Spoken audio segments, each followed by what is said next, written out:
How can we break the cycle of family and domestic violence in Australia? You and I together, we can make a difference. Let's connect. Let's connect with our neighbour.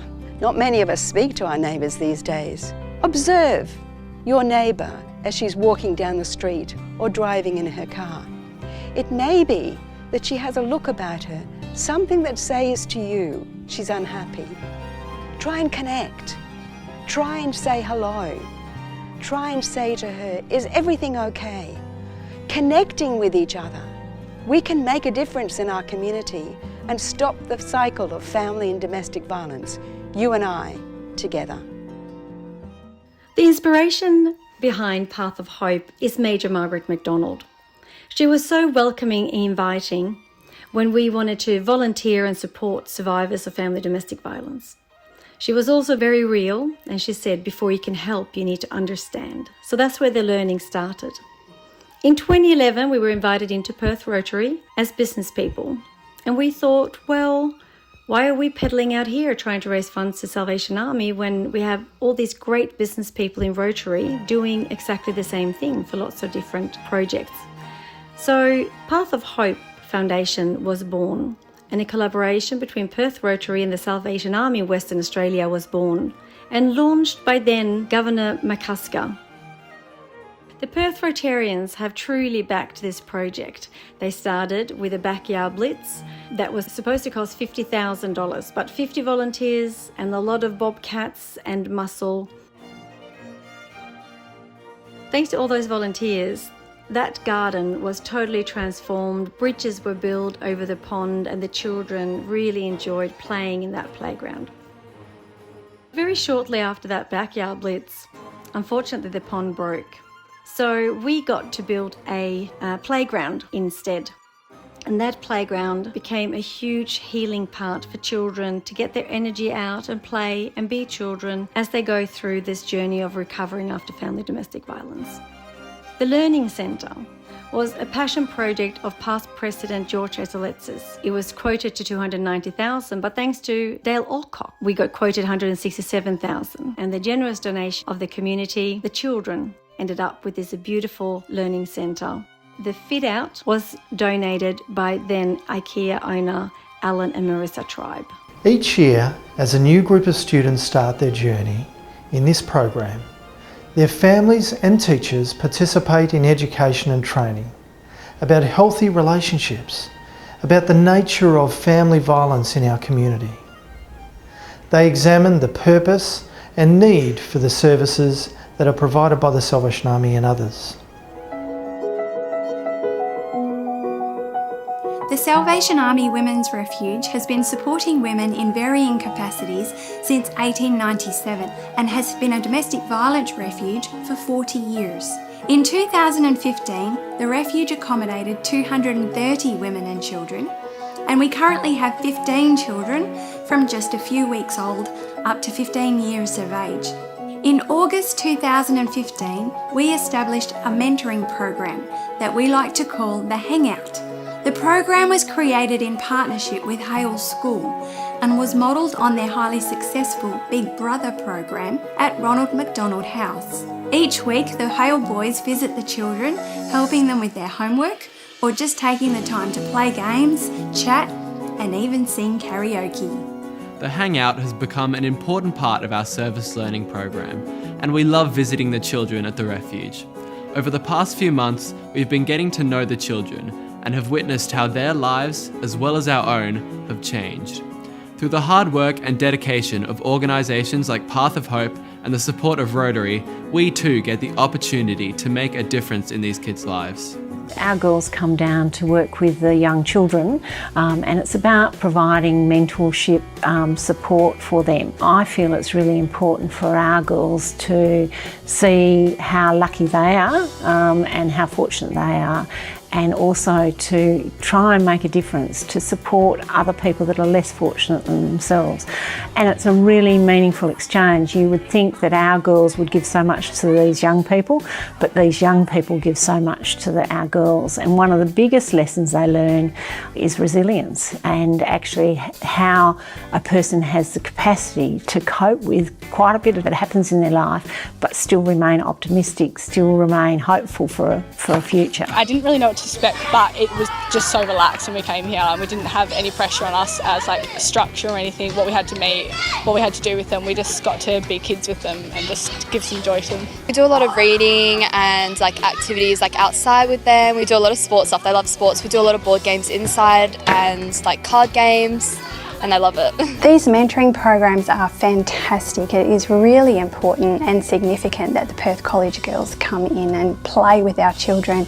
Play might not seem so interesting, but our children learn so much through play. They get to relearn trust with people, because those normal social skills development that children go through have been compromised in their home situations. So through play, these children redevelop those social skills and redevelop trust. Sit and play, which I haven't done in a long time, with the kids who don't, have older role models to do that with. It's just really special, and I just come back and I always feel really, really happy, and I just really enjoy it. And also watching the kids grow, like from the very start until they leave to go to their new home, is just really beautiful, yeah. This project was done with great passion. Not only did the volunteers get to be trained in what family domestic violence was before they could volunteer, but we were very careful to make sure that we didn't burn out our volunteers. So when they came in, they only volunteered 2 hours at the time. So when we had put all the IKEA furnitures together, it was time to move these furniture into the units. As you can understand, these units are never free. They're always women who need them. But for 6 hours, the Salvation Army had organised for the women to be safe somewhere else for 6 hours. So in the morning, a group of volunteers came, they emptied all the 6 units, and then they went home after 2 hours. We got another lot in, they cleaned it from top to bottom for 2 hours, and then they went home. Then we got another lot in who moved in all the furniture that was put together, and then they went home. Then the fourth group came in and they designed and made sure that all the furnitures were anchored down and put together properly. So in 8 hours, those 6 units were done, and the following weekend we did the other 6 units. It was so lovely to see how important those little things were. We had some children that couldn't participate in the renovation because they're children and they weren't allowed at the refuge, but they had baked cookies, so we could leave cookies in the kitchen when we had finished doing the upgrade. And there were florists that have created these beautiful flower arrangements, and those were the first things that the survivors saw as they entered in to these newly upgraded units at the Salvation Army's refuge in Perth.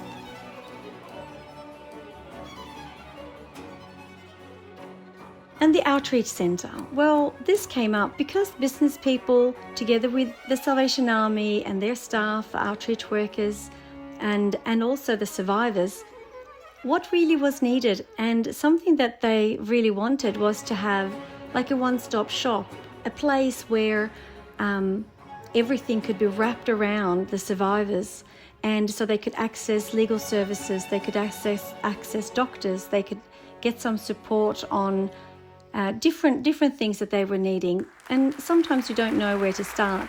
So the outreach centre, we brainstormed and thought that would be a good idea. It was quoted $350,000 to renovate those units that was owned by the Salvation Army, owned and operated by them. But actually, we could hardly get rid of the $18,000 because the builders, the painters, the plasterers, and all the volunteers were amazing, giving so freely of their skills and professionalism.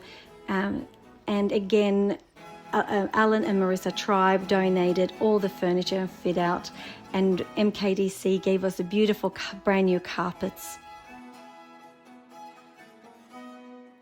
Every Christmas, we have our beautiful Helen Leach, who started with just collecting a few Christmas presents from her friends to donate to the Salvation Army. She now has the community and 46 pharmacies around Perth that are collecting gifts for children, for the mothers and for the teenagers. Teenagers are very often forgotten and they need to get some freedom. So we are so grateful to Helen and Helen's team, who every year do the Christmas appeal for the women and the children.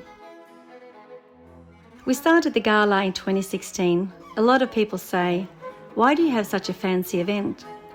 And we say, why not? We believe that the survivors deserve a night of celebration. We believe that the Salvation Army deserves a night of celebration, and our volunteers who take time away from their families to help others. So that's how the Gala came up. So we started in 2016, and there was a lot of passion and a lot of care from the community and a lot of volunteers. However, if we did not have Mrs. Reinhardt, who is the chair for Hancock Prospecting in Roy Hill, we would not be able to continue with the vision we have to have a night of celebration only. So we're very grateful to our major sponsors and all of our guests who buy their tickets to come along and to celebrate all the work that is done throughout the year on the other 364 days of the year, so that one day a year we can celebrate and spread the hope that there is life after family domestic violence.